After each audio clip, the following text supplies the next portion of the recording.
Chillin' with millions on my mind like Lil Uzi B. Chop your fucking whole head off and leave your jewelry. Jerry rigged ass niggas with your tomfoolery. What is good, everybody? DJ TMac checking in for another great hip-hop conversation. Today we have another local Colorado artist, Colorado native.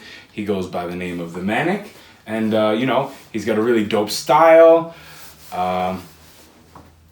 Really unique style. I would say it's like, it almost reminds me of like dark poetry. That's kind of what comes to mind when I listen to a lot of it.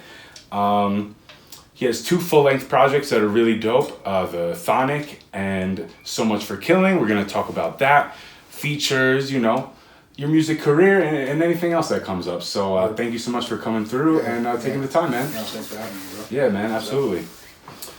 So let's start out with like your musical style and story and evolution. So I like to sort of ask artists an early like music memory they might have or something that influenced them early on to maybe go into the direction of music. Something that like early on, nothing really, I don't really know who inspired me to start like rapping per se, but I mean, well, Ice Cube for one, that's like my childhood, like mainly like Lethal Injection album. That was a huge influence. So I grew up in the north side of Denver, so I mean, it was a lot of gangster rap. It was a lot of Brother Lynch, a lot of 3 6 Mafia. That was a lot of our influences. But then, like, I guess the group of people that I like hung out with, like they were more in tune with like, a lot of more, I guess East Coast, that style stuff. So it was pretty broad. So I mean, heavy influences, definitely. I wrote a lot of raps to RZA tracks back in the day, just writing. There's a reason, I guess, why we got out specific things here. You know what I mean? Wu-Tang is the style, legendary. It comes through. Like I said, even Ice Cube, man. Ice Cube was really huge. I mean, Ice Cube was just big. Period. I don't think people really give Ice Cube like his flowers or like even notice. Yeah, people that they really should weren't be around giving in him the time. like So I'm like, for sure. Like you don't remember that Ice Cube was like the motherfucking man at one point. Like he was the main motherfucker, like putting shit out and like just really doing his thing fucking music wise. But yeah, Cube, like I said, a lot of influence from like 3 6 Mafia. I mean, who else really? Like I said, a lot of Brother Lynch. Mm-hmm. So we were, when we were ciphering, doing our little fucking ciphers, getting fucking drunk off Bud Light and shit. Backyard ciphers. Yeah, for sure, like yeah. That. So it was just like a lot of those. So it was, a lot of ciphers and stuff back in the day. That was kind of like the really earliest things that I can really think of. But when would you say you started like writing music, or what time period would you say those ciphers were happening? Is that like high school, early high school, maybe even earlier than that? I'd love to know. So when you started writing. Well, it was for me definitely like pre-high school. I hung out with all my homies were all older than me. I was just this young dude that just like came around and fucking smoke weed with the older dudes. Did they introduce you to a lot of those people that you mentioned? Yeah, and I mean also like Ice Cube. I heard a lot of that at home. Just MTV and stuff like that. That was like what I was, into myself. Snoop Dogg and shit like that. Just the normal stuff. I guess being a kid at that time. I was introduced to like Brother Lynch was something that was introduced to me. 3 6 Mafia, Gangsta Pat, fucking Skinny Pimp, shit like that. It was crazy. But yeah, older friends would bring that stuff around. I had no clue how like really find music if it wasn't on the TV. I was just young. Yeah. Then gradually as I got older, then you start figuring out, you know, who is who and what is what and where to look. And So back to sort of writing. What was your process when you started writing? Looking up instrumentals, you know, on the internet? What was that process like, and sort of when did that start? I kind of cut you off there. Like I said, that was probably like around pre high school. So, but my process of writing was fucked up, and that's how I actually came up with my name. Like Manic was. Talk about it. I would go through this crazy process in my head to try to find like the next line, and I would just sit there and just like break my fucking brain for that next thing, and it would fucking be crazy. And I was like, why do I put myself through this shit? And like most of that early shit's fucking, it sucked too. So it's like, why was I thinking so fucking hard to just say that? It's crap. But I got gradually better. So yeah, so I just came up with that name, and I was like, that's what I'm gonna call myself, I guess. So yeah, but yeah, the process of, like I said, it was just a weird, just really trying to search for the next one. I didn't want to say anything stupid, I guess. I wanted it to be, you know, prolific and, you know, sound cool. So I went through a heavy process of trying to like find that next line and, you know, making it fit right. So when did you start putting out music into the world? Probably like around high school. So I basically still am rock with Bags of Daga. So we're a hip hop group from the north side of Denver. Been around for fucking ages. You know, I mean, we did a lot of shows. Shout out to Zach, you know, Status. That's actually who owns Bar Red. Okay. Hooks. It's the homeboy Daniel. He's basically the one that kind of was like, hey, we should rap with this dude, you know. And we have Nate. Nate's hey, free Nate. Nate's locked up right now. He's a real one for sure. But yeah, when we had they had their DJ at the time that they were dealing with. What the fuck was his name? It was just Organic or something like that. But by the time I came into the realm of stuff, we didn't really have a DJ. But then when we started doing a lot of shows, we had DJ Samurai Guy. That was the homeboy. Used to DJ a lot of our shows in Denver and shit. So, yeah, that was a squad right there. You know, we were just rapping motherfuckers, bro. Just getting it in. That was how we did it. So. I'd love to learn a little bit more about the Denver hip-hop scene. As you know, I'm pretty new to the area, so definitely trying to learn more about the culture here. It's definitely like a strong hip-hop community, I would say. There's a lot of like local events happening, a lot of people on the lineups, a lot of different styles also that I've heard and seen. So I'd love to, you know, learn a little bit more about the Denver hip-hop scene, what you guys were doing at that time, what venues you were at, events. Yeah, let me know. Definitely. Yeah, and so like I said, we have Bags of Daga. Like I said, we used to rock a bunch of shows. A lot of Cervantes. When if you're like really old school Denver, like we were rocking the Snake Pit. You know, we were doing Herman's before Herman's was doing any fucking really good shows and shit. You know, basically Zach was really the Status, the one like kind of like really put me on and try to, you know, get me in on these shows. It was crazy. My first show that I ever did was at Cervantes. It was for Jedi Mind Tricks and Nonfiction. It was, that was a crazy show. You know, rocked a lot of shows at Cervantes. So I mean, Cervantes was really, really heavy in that kind of like Denver hip hop scene.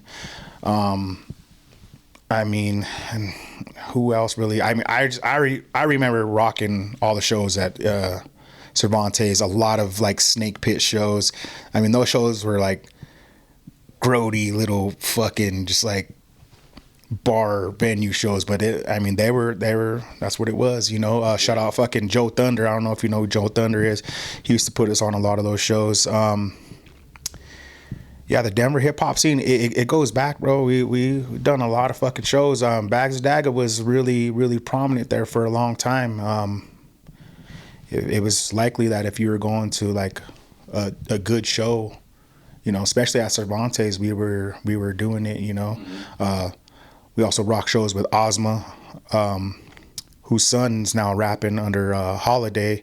And I just fucking found this shit out because we kind of lost touch with Ozma for a while. He kind of went off, did his thing for a long time, and he was rocking with the band there for a while, and then, you know, we kind of just lost contact. But recently we got back in contact, and, you know, we actually did a little thing there at Bar Red. It was pretty cool. Yeah, it was cool to rock with Ozma, man.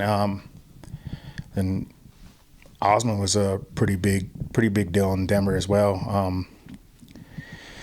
Man, Denver's got a, you know, good rich culture for hip hop. You know, there's a lot of stuff that a lot of people wouldn't really probably remember, man. When I was little, it was all gangster rappers and shit. Like, we had like Cuttin' Crew. I don't know if motherfuckers even remember Cuttin' Crew, but Cuttin' Crew was like the shit back in the day, you know. It was even like, I was young and like I like looked up to these dudes. I was like, man, it's fucking Cuttin' Crew and shit. It's nuts. And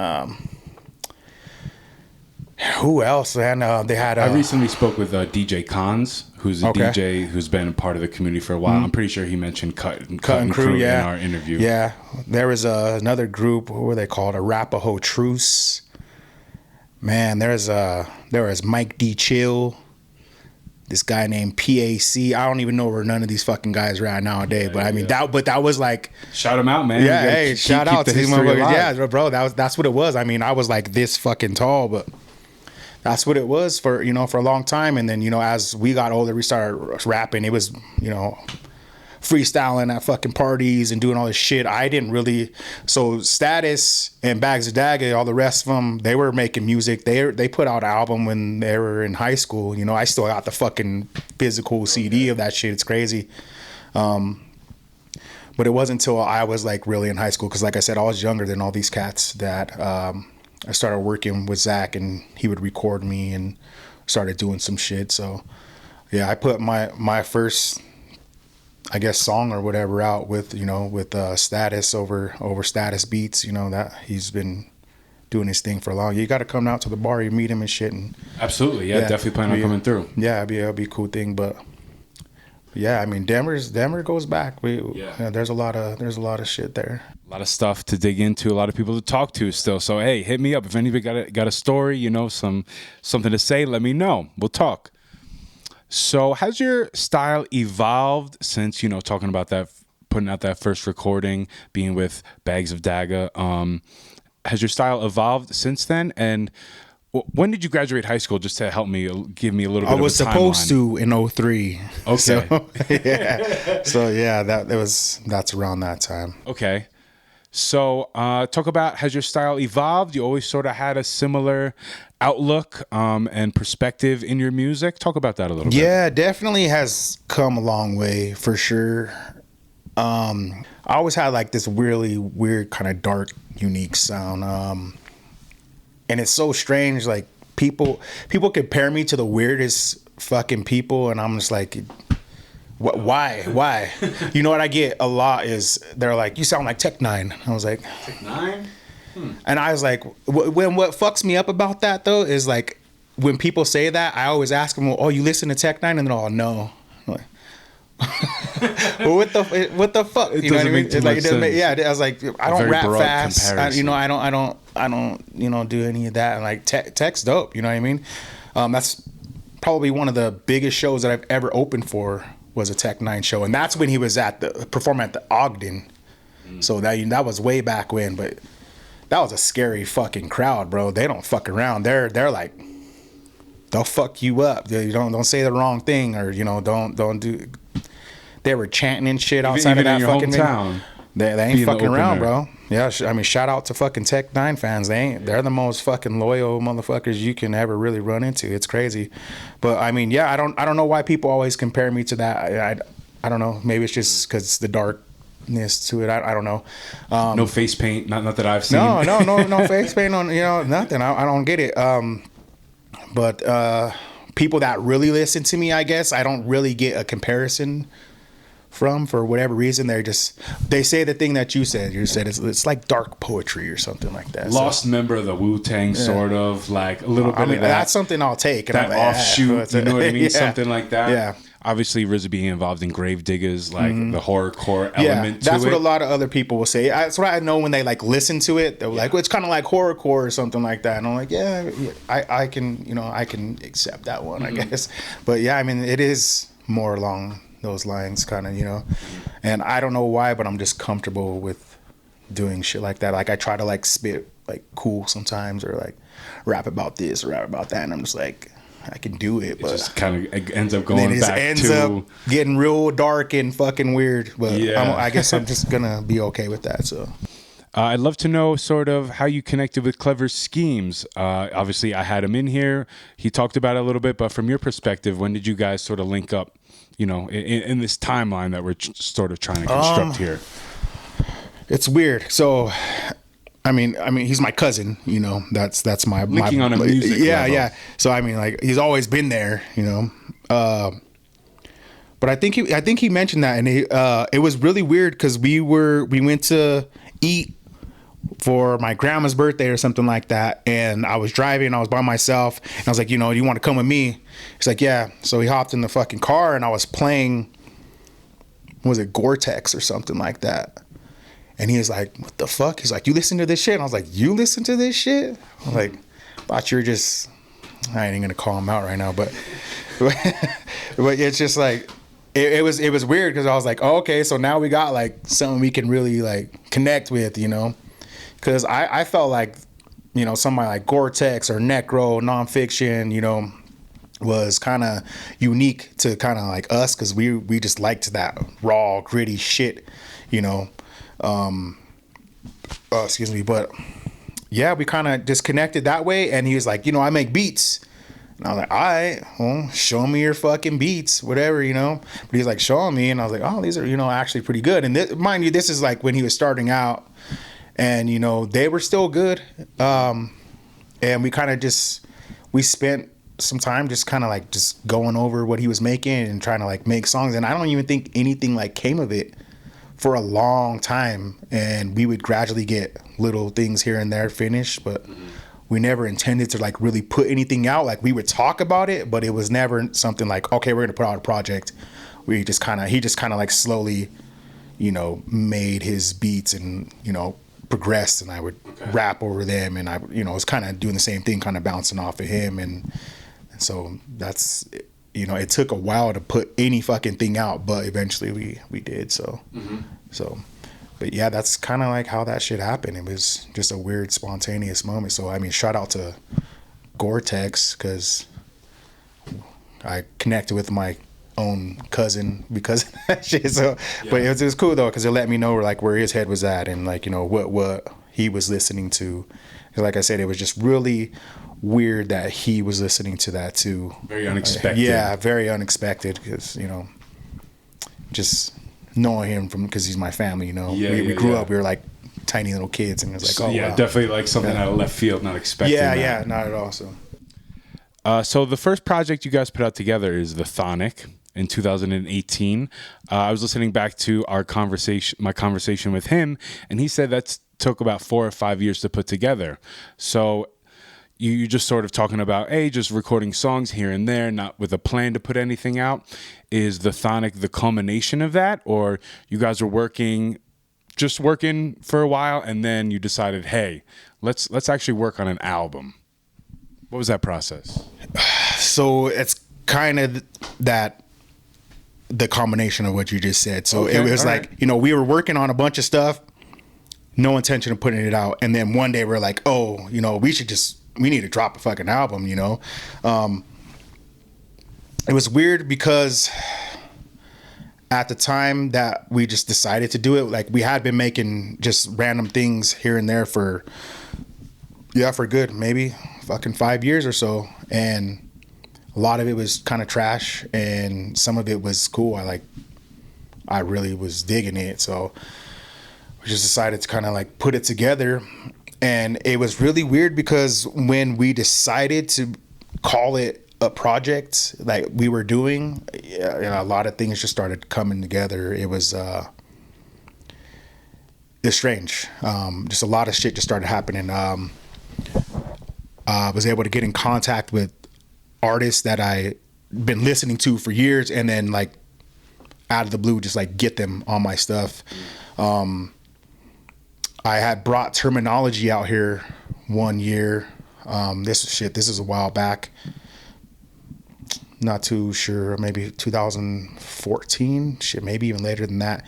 But yeah, I brought him out for a show, and then I got some verses and shit from him. So there was that was kind of just laying in the cut there. And I don't remember. So I brought out Slane. Shout out Slane. That's the homie. He was getting booked in Colorado Springs actually through this other dude that we knew, and he hit me up and just asked, do you want to help me bring out Slane? And I was like, yeah, let's do it. And fucking long story short, that fucking guy fucking disappeared and almost fucked up the entire fucking show. But I was able to come through and did my thing, and we had a good successful show down there. It was pretty dope. And then, from doing that, kind of formed a little relationship with fucking Slane and got him on some shit. So like all this is like around the same time, which was really weird because when I was talking with Slane, I was like, could we do some shit? And he's like, yeah. And I was like, I have a song with Termanology. He's like, oh shit, we're doing a project together. And it was just really weird. And I was like, well, that's fucking strange. You guys are like putting some shit out. And he's like, yeah, it's, I can jump on that song or, do something else. So I ended up doing another song with Slane, doing that shit. Drinking with Vlad, right? Yeah. I like that one a lot. Yeah. I like that. He named it actually. He's like, you just call it that. And I was like, that's what it's fucking called. Yeah. But yeah, so that was happening. And like, this is the whole time we're kind of like, just building up this little catalog. And while in the process of all that shit, trying to put out my stuff, we ended up, shout out to Big Steve, my homie I grew up with. He was like, you should get Willie the Kid on a song. And I was like, man, that'd be amazing because I'm huge Willie Kid fan, you know what I mean? And I was like, how the fuck do you even like get a hold of him? And dude, I had no social media at this time. None. Okay. Like none. I had a fucking Facebook or something, but like I didn't log in. It just wasn't my thing. So Steve was like, well, I can hit him up on, I think it says Twitter or fucking IG or like, and I was like, what the fuck is IG? And I remember fucking thinking that. I was like, what the fuck is Instagram? And I was like, people just post pictures? I was like, that sounds fucking stupid. Like, dude, it's crazy. I was like under a rock, right? And so he hits up Willie, and Willie's like, yeah, let's do it. Like, send me a beat and let me see what I think of it. And we did that shit. So I was like, I had a fucking verse from Term, then I had a Slane, then I had a Willie, and then after that I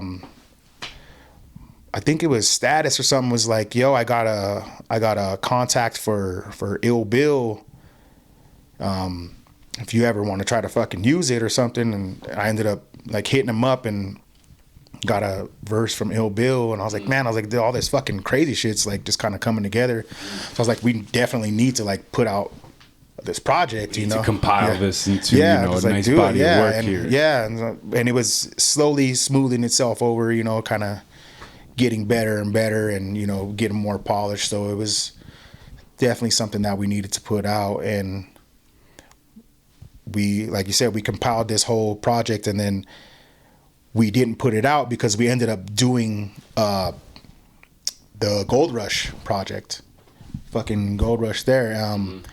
So at that, I kind of put myself on the back burner, and I was like, well,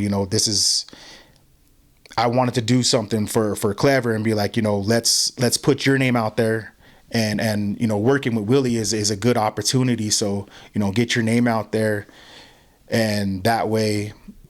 I felt like rappers and other artists are going to give more love to a producer before they do a rapper. So I was like, let's work on this let's push this Gold Rush shit, and you can kind of get your name out there like that, and then I'll put my shit out after that. And so while in the process of doing the Gold Rush shit, then that's when I decided to like put my shit out, and so it just became this thing that had been building up over years, and then finally just decided to put it out when we had a little steam. So I'd love to know sort of how you came up with the title, the CHTHONIC. That's a word I never heard before that until Klever mentioned it here. I try to pick the stupidest word that I could fucking find. Nobody knows what the fuck like how to say it. Nobody knows, like, you read it and they're like, what the fuck is that, like chthonic or like it's dumb. But I looked it up, and then I'm like, okay, like it makes sense with the project and like does, though, the theme of what he's trying to put out. Yeah. So I thought it was cool. Yeah. It's actually really fucking stupid to just call fucking your first album some shit that nobody can pronounce. But I thought it was cool. I was just reading some occult fucking weird book, and that word was in there. I had to look it up. I was like, what the fuck is that? And I looked it up, and I was like, oh, that's pretty cool. Of the underworld, I think it is, right? So for everybody out here, so you don't got to open up another tab, right? Yeah. Fucking open the tab. Do some research. Too. Yeah. Learn how to spell it. It took me like fucking a year to learn how to spell it. But yeah, I mean, I was just reading some weird shit, and like I said, I seen that word. I was like, what the fuck is that? And I looked it up, and I was like, oh man, it's pretty cool. I think I might just use it, and that's how that came about. So I was reading a bunch of weird shit. I'm gonna ask you about some books and podcasts later. Maybe we'll talk about some stuff. That track "Believe," man. We're gonna get into that once we start talking about the next album. But I mean, the song titles for this are pretty simple. At least those ones with the features, right? How did you come up to that? Because I feel like we were kind of being lazy, and I was just like, and that's what they were named, and just saved as originally. Just like Sully joint, whatever the Bill joint. And what's crazy, I was talking to Slay, and he's like, you shouldn't do that. So I just don't do it. It's like, just name it. He's like, you're putting your first project out, like you're kind of giving shine to other people, like just make up a fucking name. And I was like, I don't know. I think I'm just go like this. But that's also why it's very interesting. I haven't seen that on a project before. So very two unique things about this project so far. Yeah, it's a trip. But that's why his song is the only one with the feature that has an actual name. Yeah. So shout out Slane again. He was a big help in a lot of stuff. I don't blaze trees no more, so appreciate what you token. Cause there wouldn't be none left for no one if I was smoking. I burn a whole one like a forest and repeat like a chorus. And did so at the time you ready to grow, eating the best porridge. Mine's a storage of the horrid, mutant and morbid, completely warped from everything it's absorbed with. I make a sword fit between your eyes after you revive. And when you were strangled that first, so I can kill you twice. That's life, live it to the fullest extent. Drink the blood of the young through my beliefs. I don't have to repent. Today I looked in the mirror, my reflection didn't appear. I can't be mad, that's what you get for staying up late, drinking with Vlad. Dead in your face, you can't see me, master of misdirection. Took a stab at greatness, missing imperfection, brain split in two sections. Anything else about this project? Mostly produced by Klever Skemes, 2 by Tony T on here. But anything else you want to kind of talk about with this project? Has a lot of, your question.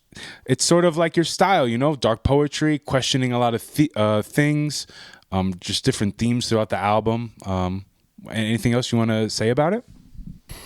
I guess just listen to it if you can bear it. Also, it's not connected to the same profile that You're So Much for Killing album is. So so look, I'm not a professional by any fucking means. I put the first album out and it's just Manic. So if you're searching, you'll find it under Manic. Yeah. You got to look for the Frankenstein face, whatever. That's mine. That's me. But on the next project, to get it away from any other band that was called whatever Manic, or I had to put the Manic. Mm-hmm. And it completely separated me, and that's its own thing. So it took me a while to find the album. So we'll have it like linked below or something like that. But yeah, definitely go check that out. It's a dope project. you know, I just put out an interview recently with a producer, John D. Poppy. He's from Colorado Springs, but his music is very like positive, uplifting, soul sample vibes. So coming out of that into your stuff, it's a very different vibe, but I like it all the same. Definitely makes me question some things and think about things differently and critically, and it's really dope. And everybody else, you know, I'm sure the same thing will happen for you. Let's talk about So Much for Killing. Is that an album that after, or actually maybe let's hit the brakes on that. So you talked about having a feature from Slain, Termanology on there, a few other people that you know you idolize and listen to their music for a while. Were you on tour with Termanology, or just do more shows? Yeah, with them? so like during all that time, we're wrapping that project up and doing the Gold Rush. We were actually shooting a video for Gold Rush. We were doing Duck Boots with Willie and Ito. And Slane hit me up and was like, yo, you want to like jump on this tour? So, I mean, shout out to Slane and Termanology. That was really, really cool of them dudes to do that. I already had them booked for a show. It was actually on my birthday to perform here. So they... decided like you want to fucking drive us, do whatever. Like I was like, yeah, let's fucking do it. So they invited me on that tour. It was pretty cool. Status did half of it with me, and then ended it with Klever. And yeah, man, that was pretty cool little experience to be able to do that. How many shows would you say you did? Fuck, I was just counting in my head. I don't remember. We did, let's see, LA, Utah. We did New Mexico, Denver. We did fuck is that at Oklahoma.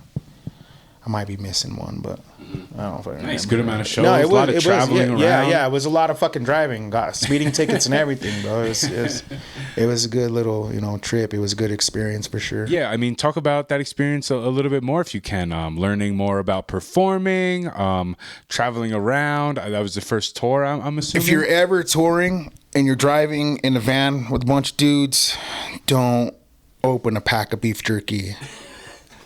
Sorry, Status. Like, Status will see this. He's like, "Fuck you, dude." No jerky on the road. It's a bad idea. But other than that, man, just rocking the shows, and getting that exposure and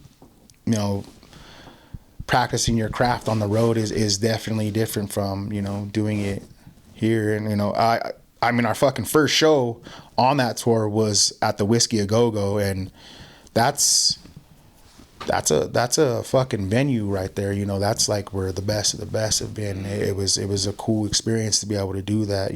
Status rocked that show with me. If you ever seen, what is it, that movie, The Dirt, about the rock band? Who's the fucking rock band that that movie? I'm not sure. I'm just drawing a blank, but it's crazy because that movie starts with they're playing at the Whiskey A Go Go, and then they go to this famous club like afterwards and do all kinds of wild shit. But that's exactly what we did, and we got to kind of just sit there. We were with fucking Slain and Mad Child and Term and DJ Deadeye and me and Status. That was pretty cool. You know what I mean? It's cool, like an experience, but like I said, that venue in itself is just.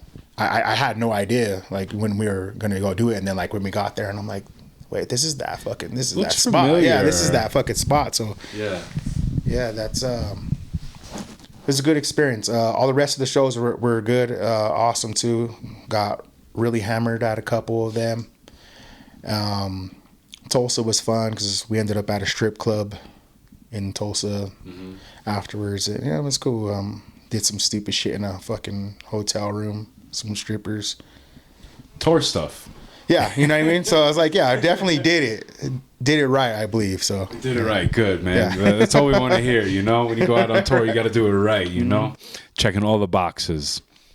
So we talked about your content a little bit. I'd love to know if there was maybe any events that happened in your life, books you read, a video you watched, movie you watched that sort of opened your mind up, made you question things, sort of look at things differently? I wouldn't say any books in particular. A lot of video, a lot of weird conspiracy theory shit. I like that stuff. I like unexplainable things and shit that makes you like question authority, I guess. And just kind of always been into that like off the wall, like out of the box type shit, you know. No, anything weird. I mean, like I said, like I'm gonna say the word weird. I don't know how many times in describing what I do, but I guess that's just what I like. Dark and weird. But anything in particular, I mean, I couldn't name anything to tell you the truth. But yeah, I like that dark, occult, fucking aliens, conspiracy theory shit. Like it just fascinates me. You know, I'm not like a fanatic or like, you know, just like an all out like weirdo.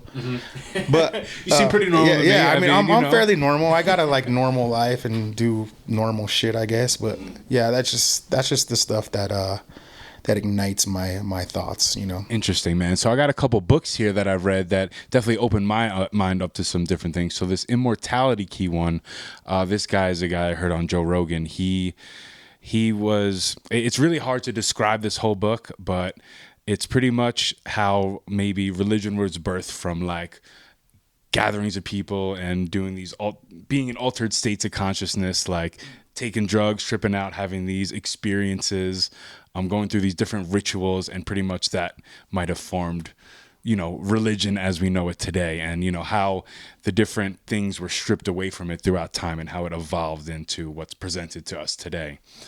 So that's definitely an interesting one. I'll send you that podcast if you want to listen to that. That sounds you can borrow good. the book if you want to. But Graham Hancock, this is another guy.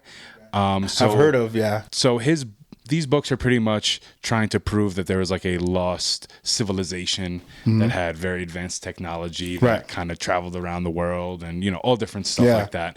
And, you know, Antarctica is really way different than what is seen on the been map. Like a big thing lately. You know, I've been hearing all kinds of crazy shit, and like, you know, I get into all that stuff, and I try to like take a lot of it with a grain of salt, depending on who the fuck I'm listening to, course. or what people are actually saying, or if it sounds like they just regurgitated the last motherfucker's fucking TikTok or something. I'm like, I don't want to fucking listen to it, but yeah, there's a lot of interesting stuff about that, man. Lost Civilization is definitely one that I'm most interested in, and the aliens is coming up a lot more now recently, right? Yeah, definitely. It's people are starting to open their minds to all the fact that maybe, or you know, like who knows, you know. I think it's cool. I think it's good for people to think like that, if they believe in it fully or not. I definitely have my beliefs in certain things, and that's the kind of shit that, you know, I can spend hours on, like watching or, you know, reading about it or listen to people fucking talk, because I just think it's interesting, man. I think there's a little bit more out there than what, you know, people are led on to believe. Sure. And I mean, it would be fucking a shame if there wasn't something else, you know what I mean? So I'm like, anything that's like not of the norm, I'm kind of down to sink my brain into, you know. Nice, dude. Well, hey, send some of those links my way, man. I'm down to check it out too, all right? Yeah. So this brings us to So Much for Killing, you know, the song Believe, everything we talked about. You know, you mentioned the moon landing, God, demons, angels, you know, all these different things. Yeah. It's a really cool track.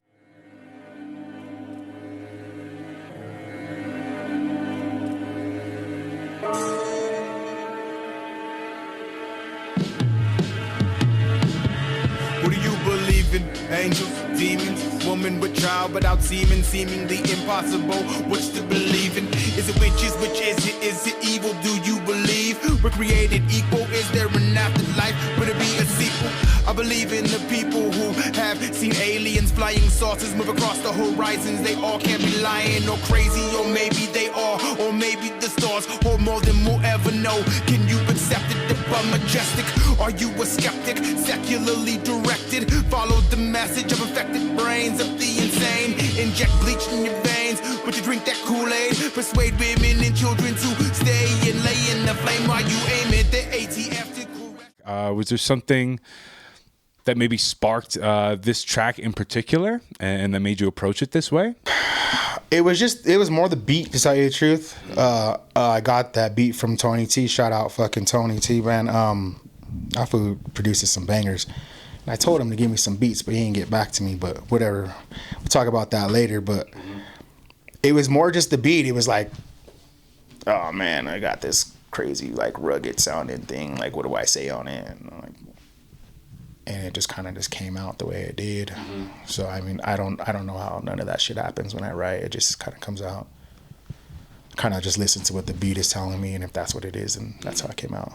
Yeah, I was just going to ask you about your process a little bit. You know, really the beat inspires it most of the time? Most of the time, yeah. Yeah. Since you work with Klever so much, are you a part of the beat making process at all? No, not at all. Okay, so you just checking out what it is at the Yeah, end. man, and it's weird because a lot of people will give me beats. They're like, hey, I made this beat for you, and they give it to me, and I'm like, why does that sound like me to you? It's really weird. And so Klever would always give me like these fucking dark, ominous beats, and like most of them were pretty spot on. But then others, and I'm just like, why do you think that sounds like me? Like, I don't, like you're smoking fucking too much weed and shit. But a good Colorado yeah, I'm never weed. really in the beat making process. I get it, and I'm like, if I could write to that, then I'll write to that. So yeah. Do you write at home? I see you going to Side 3 Studios, right? Yeah. I've recorded almost everything that I've done for my stuff there. So. That's the home base, pretty much. Yeah. Okay. Yeah. Do you write in the studio as well, or do no, you like man. to come to the studio I like to ready? I usually come to the studio ready. Usually, but I do a lot of my writing in the gym. Actually. In the gym. Yeah. Interesting. I zone the fuck out in there, and I get my blood pumping and shit, and I write a lot of stuff in the gym. That's for that aggressive style. I guess so. It could definitely now. Listening back after the testosterone and shit, like, conversation. calm the fuck down, bro. That's interesting though. I never heard of somebody. I do. I write a lot while I'm in the gym. You have the instrumental playing, or more just ideas and lines coming to your mind? If I have the beat, yeah, I'll play that thing, and I'll play it over and over and over and over. So I like to get it stuck in my head.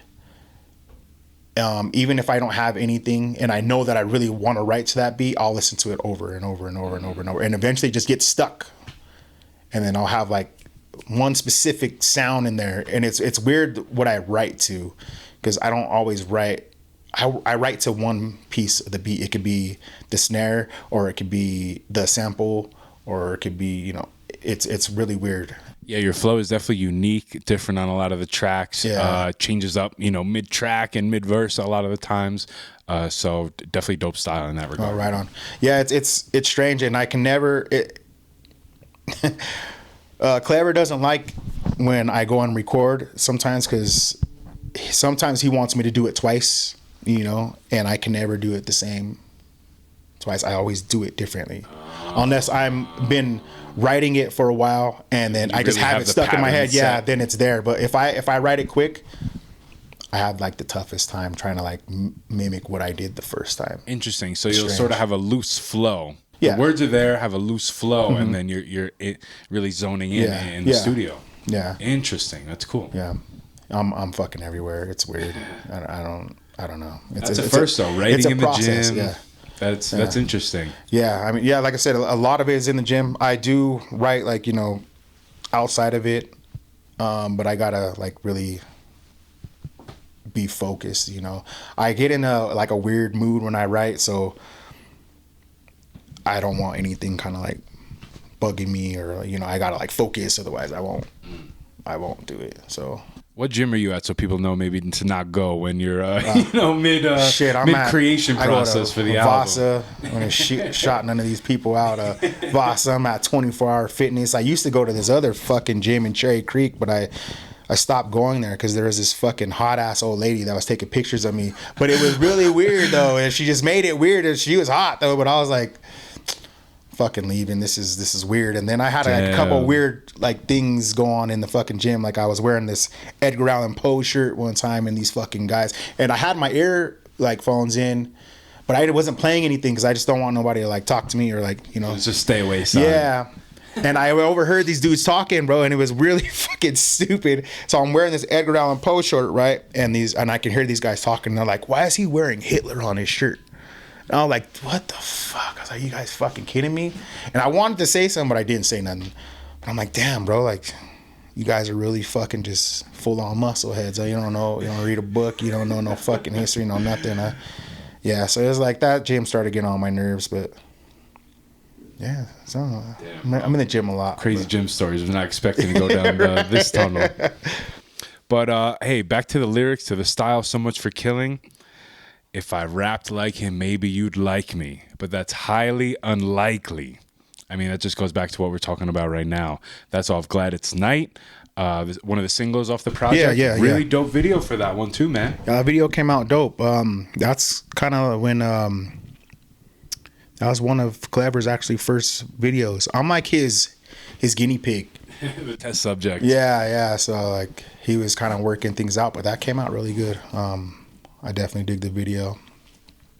But yeah, that opening line was me just, I don't know, just being irritated with people, I guess, because it's, you know, there's just so much shit out there. It's just like gets saturated with like the same stuff, and it's like people don't like. They don't use their creativity enough, you know. They like to just mimic whatever is cool, and a lot of mimicking. Yeah, and I'm like, I'm not down with it, you know. You're also letting people know off jump, like, hey, yeah, here we go. You might not like this, right. Like, you know, so buckle up or get out of here, you know, either one. This ain't for you, or it is, I don't know, but I'm gonna do it. So yeah, you know, deal with it.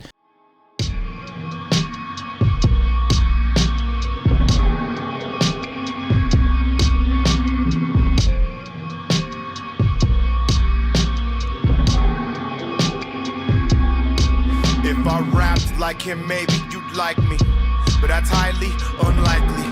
Find me putting spikes in your ivy while he lies quietly. I don't start riots, I think I'll start a fire. Feeling uninspired, stone in the temple, high as a pilot. The creep in the dark, I stay with the night like Gladys. Manic, the baddest nigga on planet Earth. This is dirt, reap what you sow. I grow the curse the day of your birth. Live from the hearse, your life's worth for what it's worth. Your purse, your wallet, whatever you call it. I want all of it, refusal is beautiful, short fuse. Cruise, I ain't tolerant, hollering, screaming gives me the feeling inside of being alive. That's a lie, I think all my feeling has died. If I can only use this power for good, I would never, ever. If I can only use this power for good, I would not. But yeah, that's pretty much what I was trying to fucking say. It was, like I said, a lot of shit just gets saturated, and you end up hearing the same shit, and I can't deal with it. It's irritating, and it's weird because I get a lot of my I mean, just like listening to other people, I absorb that, and you know, I get my inspiration from other people, but it's not like I'm trying to like use their style. So when I hear good stuff, I'm like, I'm motivated to make music, but if I don't, then I'm like, who fucking cares? Yeah. I don't want to do fucking shit. But also, when I am writing or when I am trying to do like an album or a project, I try not to listen to anybody because I don't want any sort of like influence to like pick up in my rhymes, because that shit will happen, you know. Yeah. And I very rarely do it, but I have noticed it sometimes. I'm like, I was listening to a lot of that, dude. So like, I'm like, interesting.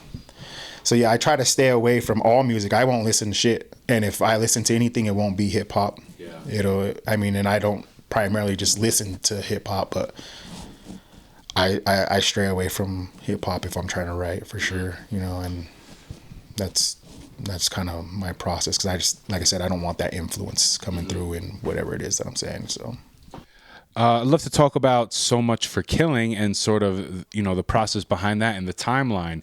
After the THONIC was released, was it immediately like, all right, let's get on to, or after that run, the THONIC run, you would say, is finished, was it on to the next album, or was it just getting back in the studio, working, and then, hey, here's a collection of songs again? How did this one sort of come about? It wasn't like, there was a few tracks that were kind of already there, just from not going on the first project, but it was more like, let's just start the process over again. And then when I felt comfortable enough with what I had, then put something else out. Yeah. Going through the process with Willie, learning from them, learning from that experience. I remember Klever mentioning, going through with you, then on for like, another third run. Did you have maybe a different approach to releasing this project in marketing, or it's a very thematic? It seems like you were promoting a movie almost, before it came out. Different movie posters, obviously that video, it's like a horror movie. Talk about sort of that whole process. The approach was definitely different, trying to put out this one, learn some stuff from Willie, learn some stuff from the mistakes that I made on the first album, and wanting to, put it out obviously completely different from the last project. It was just, I wanted it to be, it came out naturally, but we just learned a couple things, picked up, new tricks and stuff, and decided to, kind of step it up from what we did last time. Because the first time, I mean, it was just, let's put it out and see what happens. Yeah. This one had a little bit more planning, but it was almost along the same lines. We just didn't do certain things. What's fucked up is like the song Believe. So on THONIC, there's a song on there that it's not the version that's supposed to come out. Uploaded the wrong one? Yeah, I just uploaded the wrong one. Yeah. Are you going to tell us, or is it a mystery? If you guys figure it out, then whatever. If you care to go and figure it out, then I'll leave it to the mystery that way. Hey, maybe I get somebody to listen to the album. And then I did the on Believe as well. That's not the version that's supposed to be out. Yeah, because I fuck up one of the words and I just say the wrong thing. So that was one of the fuck ups that I did again. And I'm like, man, it's like, what am I doing? Files correctly, it's a big thing. And you know what? When it was time to put it out, I was like, I'm just gonna do it. Klever is usually the guy on the fucking computer with any fucking thing that we do. The technical yeah. He's good at all that shit. I can't stand computers. I don't like my fucking cell phone. I don't like fuck all that shit. But yeah, I went to go upload it and I thought I put in the right one, and then what's dumb is I didn't even notice it for like a month. And I was like, what am I saying there? That's not even the right fucking version. And I was like, fuck it, it's out. I'm not going to do it again. So it was a process trying to get So Much for Killing out, because I had some issues with the Conway thing, and we had issues with the cover art, and there were just a number of things where they weren't letting us put it out. Shout out to fucking TuneCore for that shit. But TuneCore is also, they have their good perks. So we've always used TuneCore. We used TuneCore in the Bags of Daga fucking albums and doing all that shit. So that's where I was most comfortable using, and I was familiar with it. So that's what we used. So this was released in 2021. So really middle of COVID times. Was any of it, or like half of it, maybe recorded during COVID, more before COVID? I'm wondering if that maybe had any influence on the project. And speaking of COVID, goes back to like this conspiracy conversation, right? Listening to what you're being told and what's presented to you. What do you believe? I think a lot of that shit was recorded pre-COVID. Some of it during. What was written during COVID? How were you writing when the gyms were closed? I assume gyms were closed down, right? For a little bit. Oh yeah, they were. That put a halt to the process. A little bit. You know, it was really just getting a beat that I really liked that sparked my fucking interest in wanting to write. So there was that process, but you know, there was a good amount done before COVID, and you know, we got some done, you know, kind of afterwards. COVID, I took a break from writing because it was, you know, I was on airport hours and I was like drinking wine at like 9 a.m. and shit. Cause I was like, what the fuck else am I gonna do and shit? It would suck though, because there was a good portion where I couldn't even see my son because everybody's freaking out and shit. And I was like, well, and I caught COVID, so that fucking sucked too. Want to know some weird conspiracy theory shit? So I have some weird stuff. So the girl that I was dating at the time got COVID. They sent her home from fucking work and shit. You know, this it was at the beginning of, you know, before lockdown and shit. So she decided to tell the fucking people that tested her that she was with me. So they contacted me and they were like, hey, you've been around somebody that has fucking COVID. You know, you have to go get tested or you got to fucking, you know, sit in a room for fucking 14 days. And I was like, fuck, God damn it. But I felt fine. I was good. But I was having some fucking issues with my son's mom. So I was like, you know, I don't know if I have it. So let me go get tested because I don't know. I don't want to give it to him. You know, it was, you know, this kid, like, I don't give a fuck if I get it. I've been sick before. I don't give a fucking shit. But I didn't want my son to get sick. Yeah. So I went to the fucking Pepsi Center testing site and, you know, I was fine. I was good. And I went and got fucking tested. They fucking did little nostril bullshit. And I went and I fucking got some fucking breakfast and I went home. And as soon as I got home, I was like, I don't fucking feel good. As soon as I got home, and I was like, what the fuck? And then the next day, I was like, fucking death. I was like, yeah, I got it. And what was fucked up is I was really sick.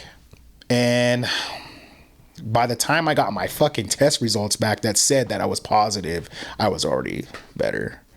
It's fucked up. Yeah. Such a fucked up system that shit was for a while. That whole testing thing was fucked up. They still don't know how to let people know. Bro, it's crazy. But yeah, it was really weird. I felt fine. And as soon as I got tested, and a fucking hour later, I was fucking sick. Damn.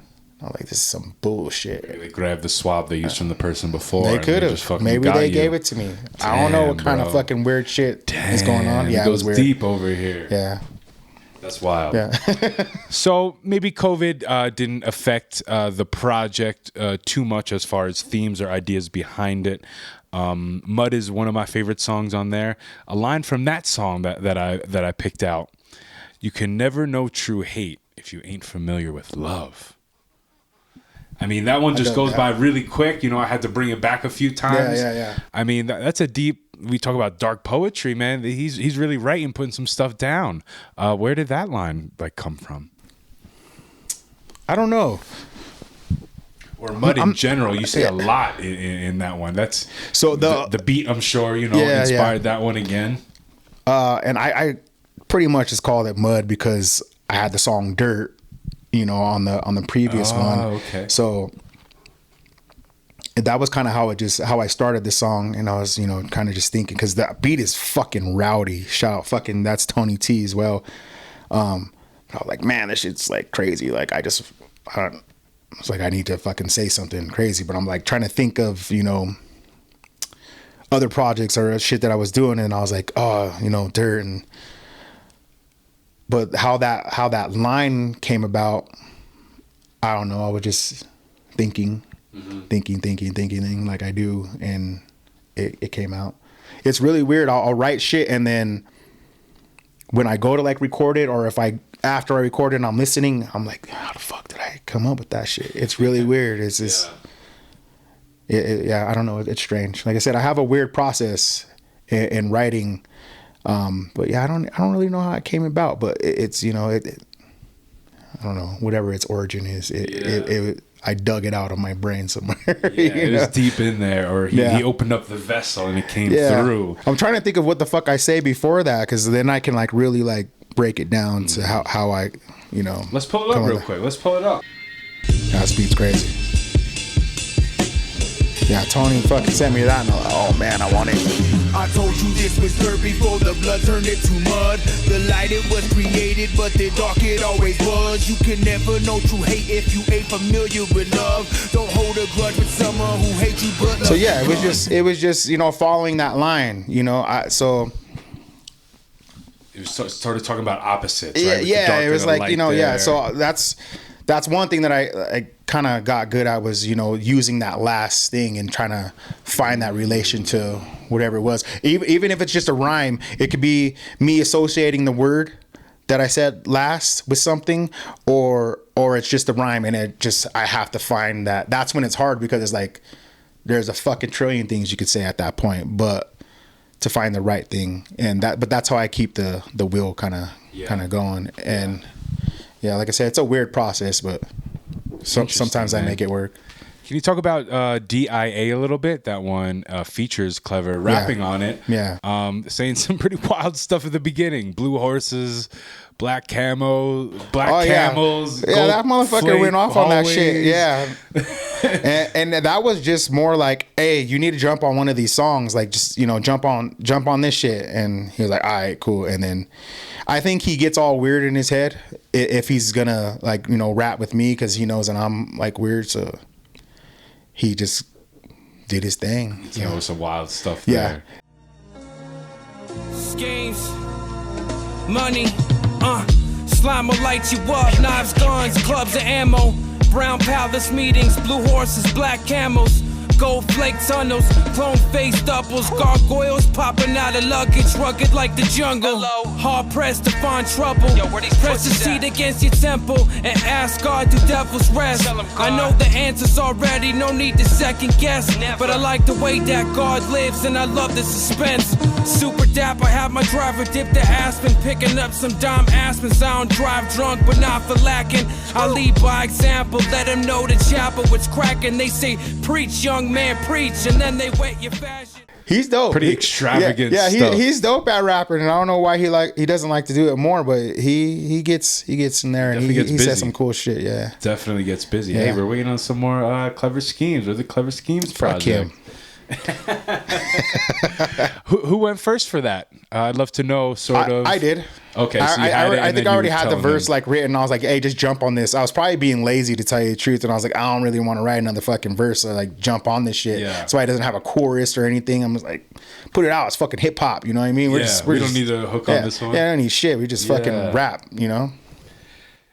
I asked you about, you know, if you were involved in the beat making process. You said not really, but a lot of trippy like samples. I really wonder where he found some of this stuff. It sounds like it's from weird movie, like horror movies. He digs a RZA style, to find some of these sounds. You know, Klever digs, man, and he tries to find obscure shit, things that people haven't used, because if people are really listening, there's so much shit, even for producers, that like, it even surprises me. I'm like, man, like, so-and-so used that shit. Like, or this guy, I'm like, damn, like, how are people finding these same exact things and then like wanting to use them?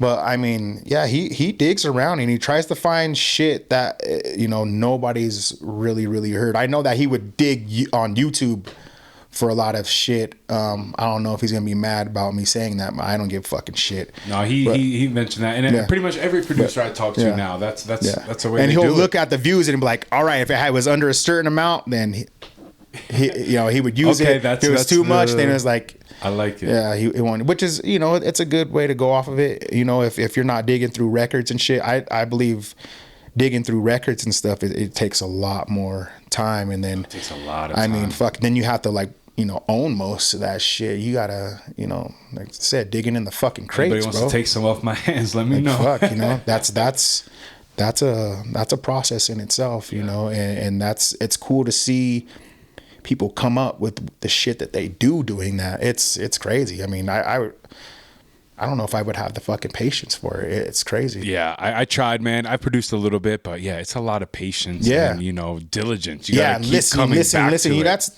That's a lot of hours, bro. Fucking digging in there like that. That's crazy. Hey, salute to all the producers, though. You Yeah, know? no doubt, you know. Keep pushing. Yeah, the good ones. The good ones. And the bad ones, too. Whatever. Keep doing your fucking thing. I'm not all that great. So keep doing your thing. You know what I mean? Keep it up.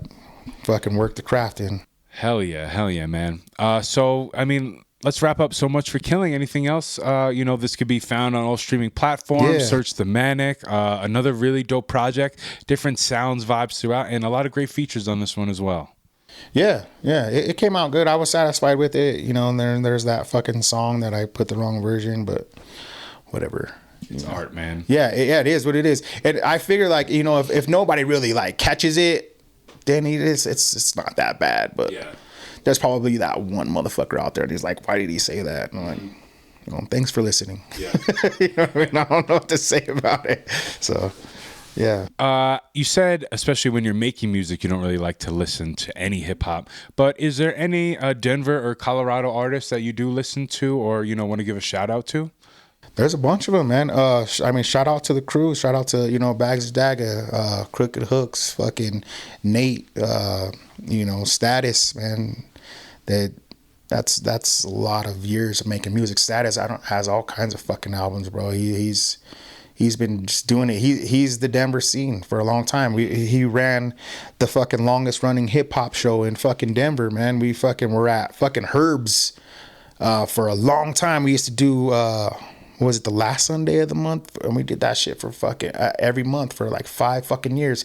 And what's crazy is, like, you know, that, I mean, it ran its course, but it was like so many people came to those shows. Like, that's how long it was running. I mean, you know, I ran through probably like couple girlfriends in that time, in that span of time. My mom, my grandma's been to those fucking shows. Fucking every fucking friend that, you know, has ever been, you know, associated with me has been those fucking shows. My dad, who's fucking he's passed away now, he went to those fucking shows. I didn't even know my fucking dad until I was fucking way older. Like, it was really weird. It was crazy, all the people that went to those fucking shows. And that was a big thing for a lot of artists, because they were able to go and do their fucking perfect their craft there, you know. A lot of fucking people went to those fucking shows and just did it. And, like, shout out to Status, because he gave a lot of people their first, you know, show at those things. So it was really cool, you know. I mean, as far as other Denver artists, I mean, you mean Klever, fuck you. You know, Graybeard. Graybeard's a fucking awesome MC. Graybeard, I was messaging with him today. Yeah, Graybeard's a shit, man. Got 5280, I don't know, 52 AD. Okay. He's dope, man. I always dug him, man. He's dope cat. Really quiet, kind of just makes, you don't think he makes fucking any music at all, and then you hear him, you're like, wow, that's dope. Mm-hmm. Somebody that really surprised me when I first met him, because I never heard him, was TMC. Okay. TMC's dope, man, and I really dig his fucking shit. I guess, you know, I tend to, I shouldn't, but I tend to judge people, I guess, because I don't know what the fuck they're doing or what they're gonna sound like, and when you hear them, you're like, wow, that's not what the fuck I expected. And you know, I respect it. It's cool shit.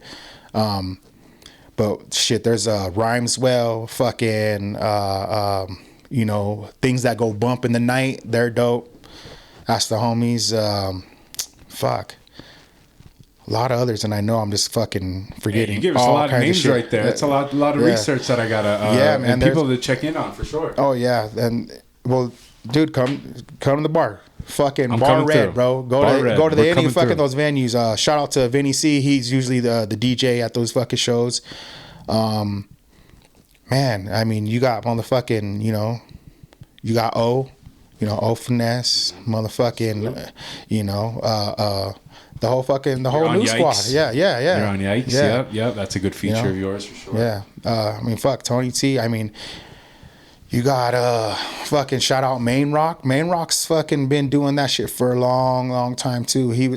So it's crazy about Main Roc. If he fucking ends up seeing this, I didn't like Main Roc like back in the day. This is like when I was young, right? And this is like Cypher days. So whatever. If Main Roc, we're good now. But bro, I remember him being at a fucking house party at my friend Guy's house, right?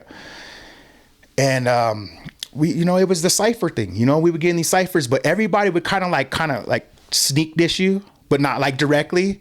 And I remember he kind of did it, and I didn't know if it was directed at me or the person I was with. But I remember I was like mad, and I was like, "Fuck that!" And I'm young, bro. I'm young. All these guys are older than me, so I was like, "Man, fuck that shit. I don't like how he did that." And then I just remember that night just like going off in the fucking cipher. But I mean, that's how I honed my skills. So I mean, so shout out fucking people like motherfucking Main Roc. They're just like, but they knew how to rap. You know what I mean? So if like you were coming into a cipher and they don't know who the fuck you are, just like, you better fucking learn how to. You better know what the fuck you're doing, because they're gonna tell you something, or they're gonna push that little button. And you're like, oh shit. But I remember that shit, and I was like, man, fuck that. But it pushed me, and I was, you know, I was like, fuck it, I'm rocking. You know what I mean? And I was once upon a time really good freestyler, just off the dome. But nowadays, yeah. And that's where a lot of my style actually came from. It is kind of that battle rap style, you know, and being on the defensive and shit all the time, because that's just what the fuck it was. We were ciphering, you know. And so people like Main Roc, they were like, push me to be like, all right, if you're gonna do this, you better fucking, you know, you better come with it, or just go sit over there and drink beer with the rest of the motherfuckers trying to get pussy and shit. Yeah. I'm like, nah, I want to rap. I want to do this, you know. So that was yeah, cypher culture is definitely a thing here in Denver. There's a monthly cypher that I go to and check out. So it's been around for a long time, man. Staple. Yeah, I mean, you know, and very rarely do I do it anymore. But I mean, I have my moments where I'm just like, yeah, let's do it. I mean, that's And so I mean, it happens, but usually if I get asked, they're like, come do it. I'm like, nah, I'm cool. I'm just gonna chill. So I'd love to know how you were performing in London last year. You took a trip over there. I'd love to know sort of the connection and how that came about. Well, Klever was shooting some shit for some model chick out there. Damn, overseas gigs? Yeah. It's a real thing. Yeah, it was a real thing. Serious. But yeah, he was shooting some stuff over there, and he knows.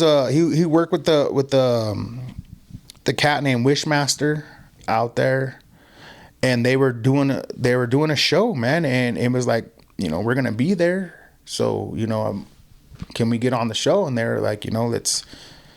I was talking to this dude over on the line, and he's like, you know, since you guys are gonna be out here, you know, come rock. And I was like, yeah, let's fucking do it. We're coming from America, so I'll send you a little profile, who the fuck I am or whatever, so you don't, you know, just think you're putting anybody up there, because they're real hip hop. They were fucking around out there, and they showed a lot of love, and I was very grateful for that fucking show. It was crazy because there's a cat that had to go on before me, who was supposed to be like, you know, pretty much, you know, before the headliner, but he's like, that, you know, show was running behind, you know how that fucking shit goes. It's like, it happens over there in fucking London too. But he's like, man, he's like, yo, I got to do my thing. He's like, can I go up? And I was like, yeah, dude, just go do your thing. And he went up there, and he just killed it. And I'm, fuck. Like, this is like a fucking UK fucking dude. Milo Stone, shout out. That's what his fucking name is. But bro, he went up there and he fucking destroyed it. And I was like, fuck. Like, I gotta go on after that. And like, that's hometown right there for this dude. So it's like, all right, I'm gonna go up there and just do my thing anyway. But they showed so much love, and you know, the set was really good. Klever was up there rocking with me. And it ended up being fucking a dope fucking show, man. London was crazy. Yeah, hip hop in Europe is different from what I've seen. You know, they appreciate it differently. They express it differently out there. So, I mean, what was it like rocking for this different crowd? Since it seems like you did it was a good amount of performing. Yeah, it was the US. shit. Yeah, so I mean, you know, that wasn't the issue at all. Just getting up there and doing my thing.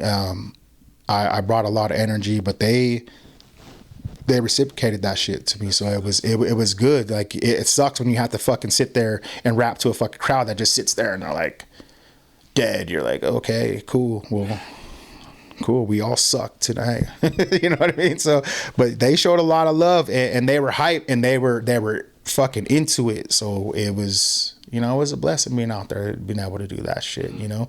It would have been cool just to go and not do any fucking thing because fucking London was the shit. But I was going to ask you about the rest of the experience, man. I saw you had a not good experience with the car at one point. Yeah. But you crashed saw a lot the car of and shit. cool stuff as well, right? Yeah. I mean, talk about it. Talk about the stories, well, man. Fuck.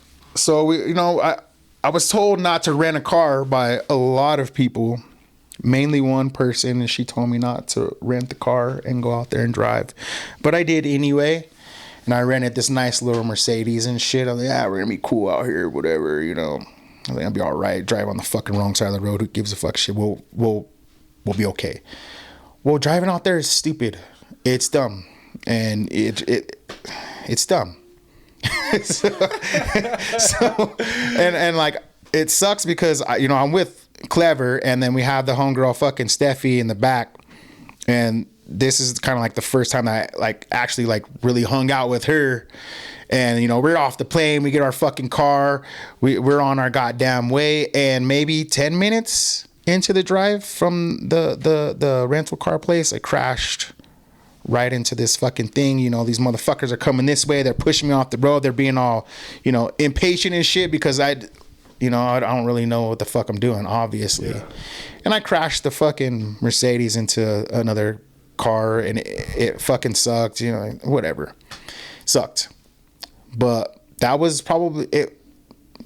That was probably the worst part of our trip. The whole trip was crazy, man. And everybody was like, the food out there sucks. And don't go do this and go do that. We didn't do none of that shit. And all the food was amazing. You know what I mean? It was crazy. We ate fucking like champions over there.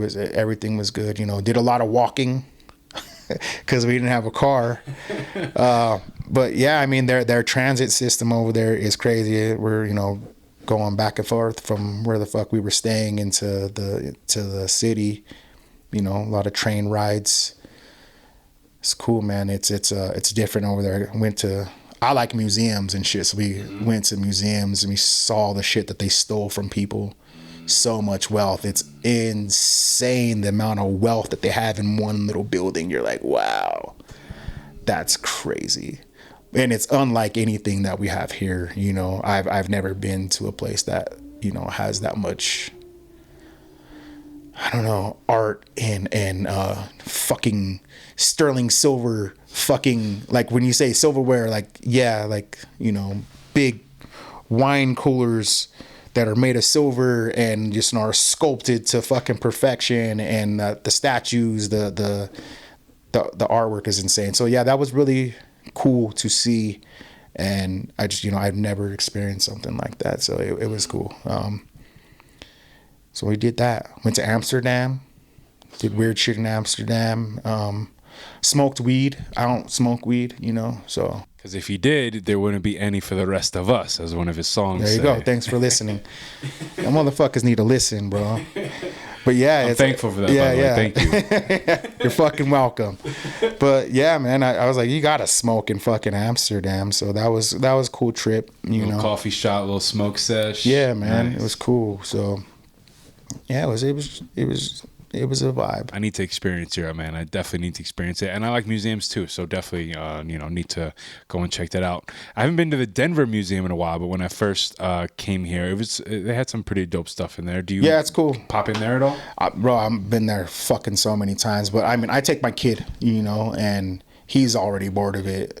So we have to go when there's like a new exhibit or something for him to you go wait see. for the new exhibits and stuff like that. So That's what I'm realizing. I've been there. Yeah, living this close to a museum now, it's a pretty rotating thing. So yeah, that's just something that I've done here. I was definitely very impressed by the art culture out here when I first visited in 2017 or 18. Yeah. So much street art. It's out here. I took pictures of everything I saw everywhere I went. I did a lot of walking around here. I was just by myself going around. Like it was amazing. Really, it really drew me out here.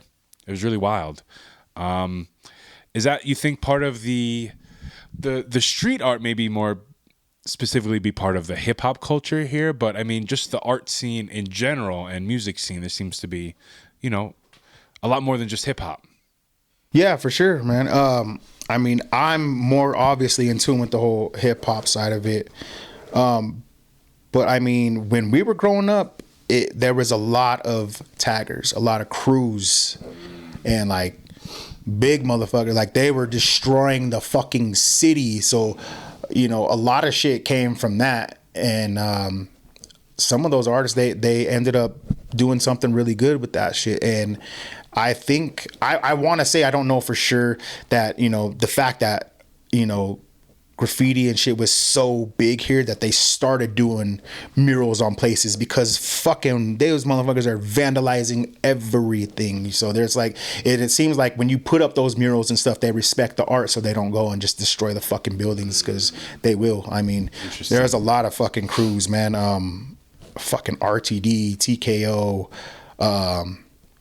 even CWD. I'm probably missing some other motherfuckers that were just really, really heavy back in the day.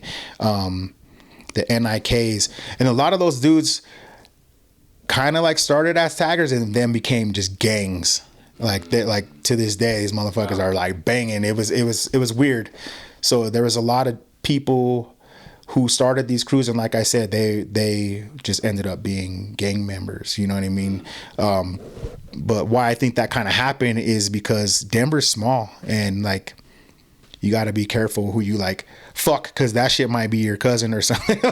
like Denver's small, bro. It was crazy. Yeah. So it's like, you know, the west side is not far from the north side, and like, you know, the east side and all that shit. So it was like there's a lot of different pockets. Yeah, that's something that I'm realizing about. Yeah, Denver. but and it's small. It's like compact. So, you know, everything was real close to each other. So like these fucking dudes that were like in these tagging crews, they probably started those tagging crews because their cousin was an NSM, but their other fucking cousin was a fucking UTA. These are like, you know, gangs. And so it's like, they can't be, you know, with this guy because they're pissing their fucking cousin off over here. So they kind of like start their own shit, you know, and they didn't want to like integrate like that. So they just became like their own thing. But really, they just all became fucking a bunch of shitheads and just doing crazy shit. Because I mean, especially where we grew up, like the north side it was fucked up for a long time, you know. That whole gang culture did a lot of damage. A lot of motherfuckers died and shit. You couldn't go to fucking Chubby's after the fucking parties or nothing, you know. You're gonna get in a fight or somebody get fucking shot, or like, you know, people are shooting up parties and stealing people's alcohol and fucking getting mad because they're talking to their chick. Like, it was crazy for a while, you know. A lot of people in prison now, people that are been gone for a long time over some bullshit, you know. But that whole scene, like, everybody just knew everybody because Denver's so fucking small. And there's no place to hide, you know what I mean? You're gonna run into that motherfucker somewhere. Yeah. You know, like I said, the city's separated, but it's not.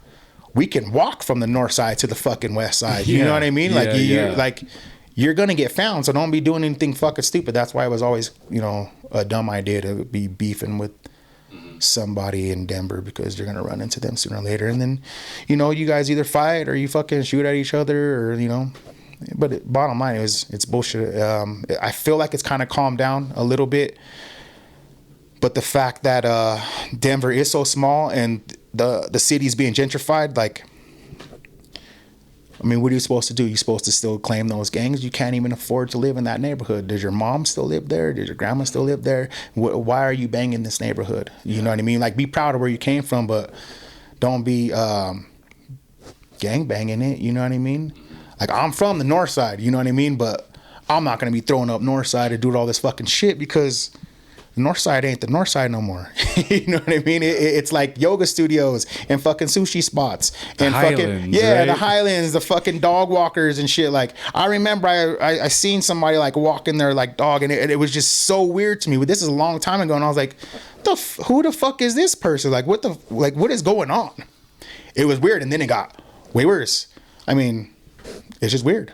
Yeah. It's weird. Like, you know, all the houses are worth $1 million. You know what I mean? The house that I grew up in got knocked down and like turned into these like townhomes that are worth, you know, $800 a piece and shit. Like back in the day, my mom bought the fucking house. It was probably like $100,000 or something. You know what I mean? The whole neighborhood's changed. So like, being in that era, trying to be like, oh, North Side, or like, you can't say you're from the East Side, or like, it like, you know, all that shit. It's like, it's crazy to me to still see people like doing that and like trying to like hold on to that gang culture. Like, like, bro, you can't really, you know what I mean?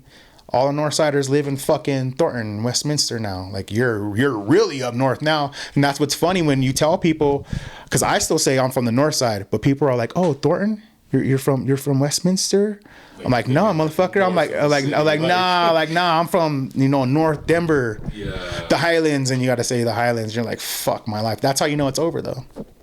You know, you're changing the names and trying to like, you know what I mean? Rewrite the history, you know what I'm saying? You know? Like, I don't like saying Rhino. I don't like saying Highlands. I'm like, it's the North Side, it's the East Side. You know what I mean? It's crazy, but you know, it's good to like remember, you know, where you came from and be proud of that shit because you were there at one time. But don't be letting your kids fucking take after you and like be gang banging and throwing up shit. Yeah, throwing up shit that is not even there anymore. You know, so Denver's crazy like that.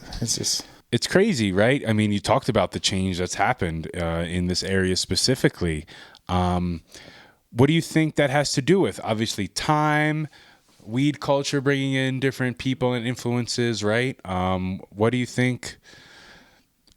It seems to have in your perspective, has it happened quickly or really more slowly over a period of time? It was subtly happening, and nobody really noticed. Sort and of then happening it in the just background, and then one day, as things like it. progress, the progression starts progressing, if that makes sense. Like, so it starts going faster, and all of a sudden that wheel is like really, really turning. Like there's 10 cranes all building these huge buildings. Yeah. So it's like oh man, that happened quick, but really it's been happening for a long time, and it's crazy because I don't know who could have really seen that, you know, because there was a lot of opportunity for families in these areas to you know, take advantage of that, but just being that, how would you say it, a lot of people that were there in those neighborhoods didn't have the knowledge or the education to be like, you know, hold on to your property or stay here or start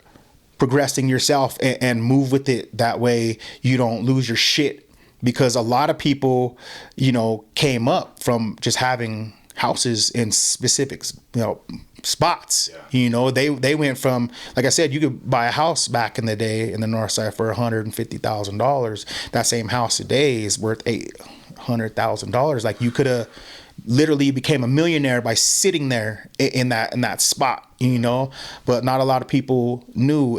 We were just talking about this, me and my boy, the other day, and you know, saying, you know, these neighborhoods. So the North Side was primarily Italian, you know, to start, and then it caught like an influx of like, you know, Mexican people moving in, and so that's what it became predominantly. And you know, these are hardworking people. These are people that came in, and that's how they knew to live life was to work and provide for your fucking family. So they moved into these neighborhoods and shit, and they got their property early on, and that's what they did. Meanwhile, you probably had a good portion of these, you know, these families who had children who would be, you know, people like my mom, or like, you know, that older generation who were the kids of the generation that moved in with those hardworking people. And they kind of like, we were talking about like, well, why do you think the whole gang culture and shit started? Because I feel like, in my opinion, like those people that were working hard trying to provide for their family, like they were working so hard that they weren't really there. So their kids were outside. They were, you know, raised by the fucking streets and shit. And that's kind of how that shit started. And that's where you kind of lose the fact that it's like, hey, hold on to what you have over here, because one day, fucking 15 years down the line, you're gonna be good. You're gonna be set. You'll have that fucking generational fucking wealth thing hitting you guys. But it wasn't perpetuated like that. You know, people kind of like, they just, like I said, they didn't have the knowledge of saying, hey, this is what I need to do. And they got swept up into the fucking streets, and then it got crazy for a while. Then those people had fucking kids. And like now we're seeing like, wow, you know, everything is like changed, you know, and those generations just, they moved along, but things didn't change in a lot of their favor. But a lot of people did pull out of there too. I know a couple really well-off people from just, you know, having properties over there, or, you know, and not everybody's parents was fucked up back in the day, but, you know, there's a lot of good families. A lot of people, you know, came from, you know, really, really good people over there, and, you know, that was able to be passed down. But a lot of us were fuck ups, and, you know, because whatever our parents were doing, I don't know. Mom, I love you. My mom worked hard, but my mom was busting her ass. You know what I mean? She worked all the time, and we were out there, you know. I was doing my thing. I don't think I was that bad, but definitely had my moments, you know what I mean? But I ran with the crowd. I ran with certain people, and I was friends with everybody. I was one of the black guys in my neighborhood, and I had my fucking fair share of crazy shit happen. And, you know, we seen the change. We seen it all go from this to that. And it was crazy to watch, you know, and it sucks to see a lot of it, because, you know what I'm saying, that's when you're there, you're like, could have held on to this, or, you know, it could have been something else, but nobody knows, you know. It changed.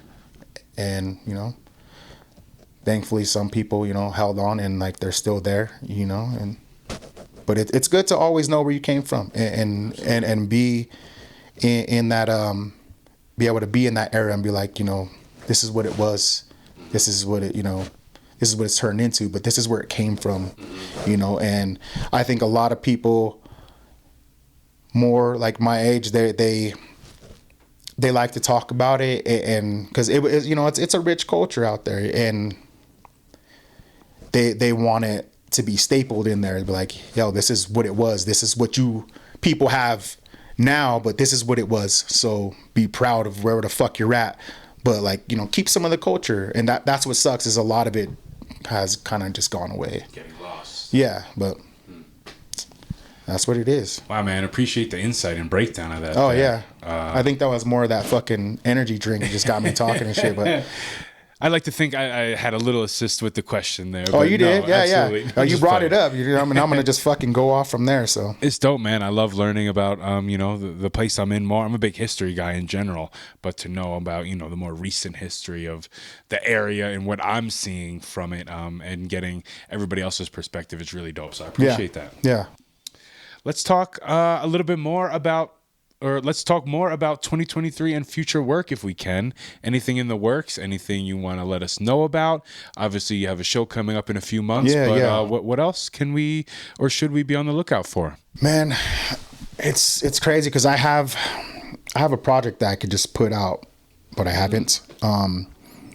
So while we were doing the Gold Rush project, Willie the Kid put me in touch with Bronze Nazareth.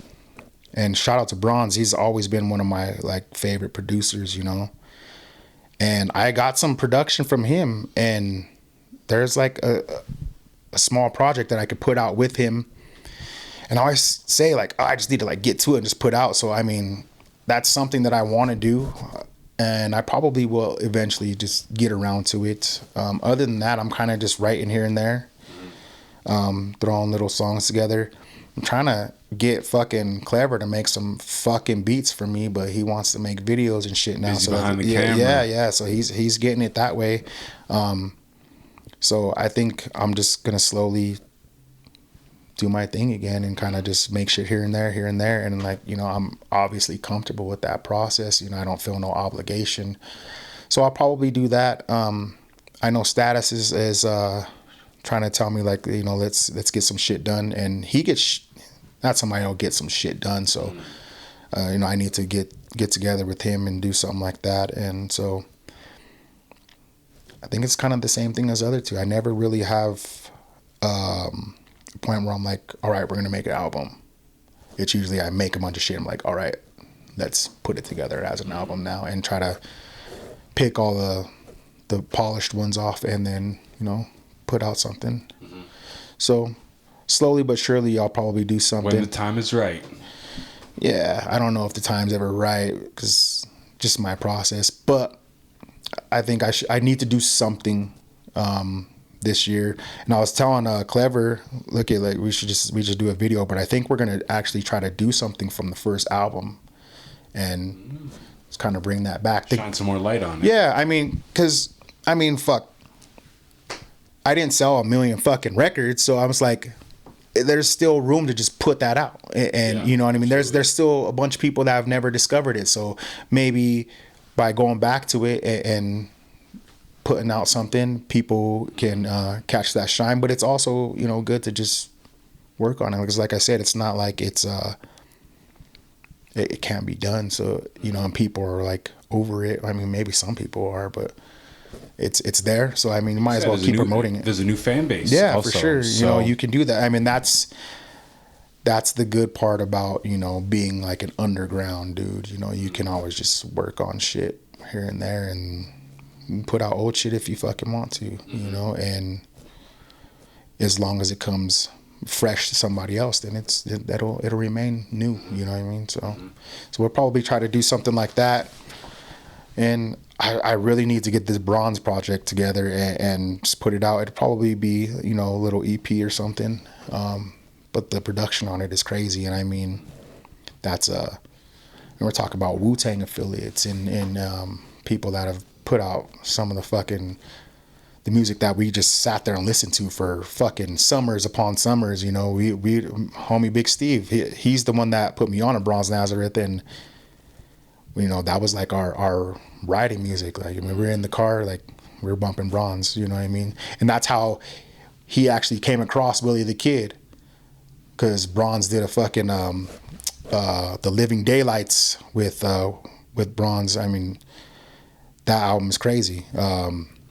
So like I said, it was crazy to be able to start working with some of these people, because we're just fans.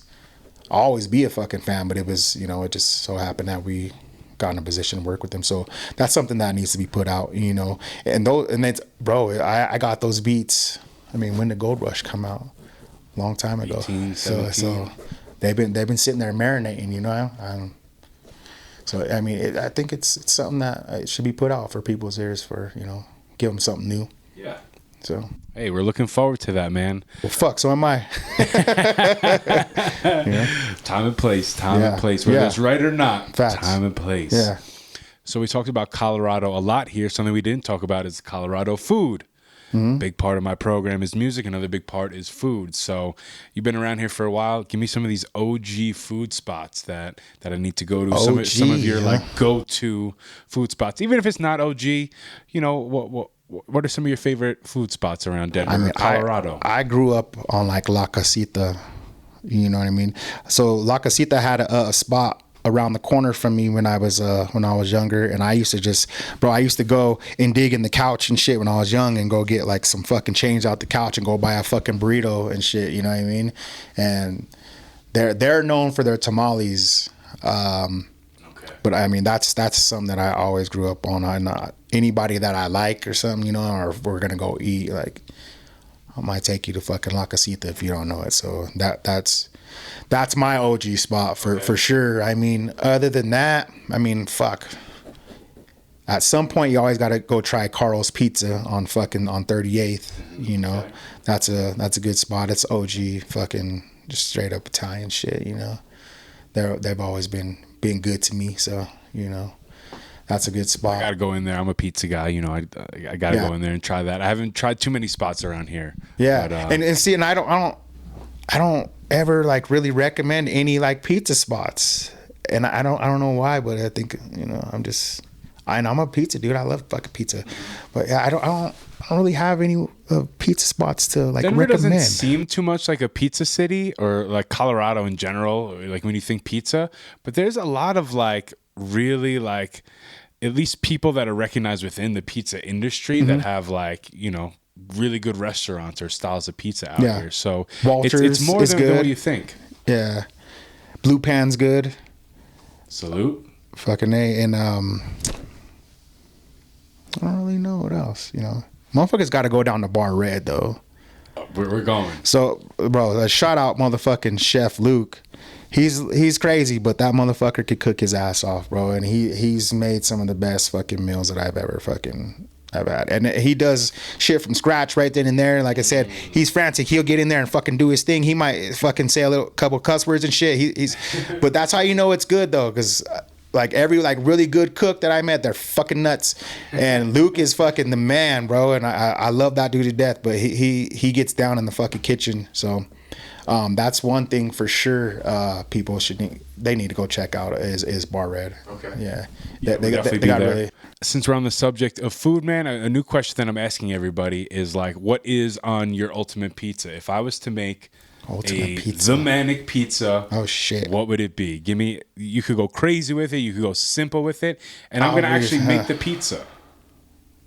So okay, I'm gonna put a video on it. If you want to come back, you know, bring Klever through. We'll munch down some pizza, some food. But what is on the Manic pizza? It's simple for me, bro. I'm pepperoni, sausage, olives, and green peppers. I'm cool with that right there. You have a specific kind of olive?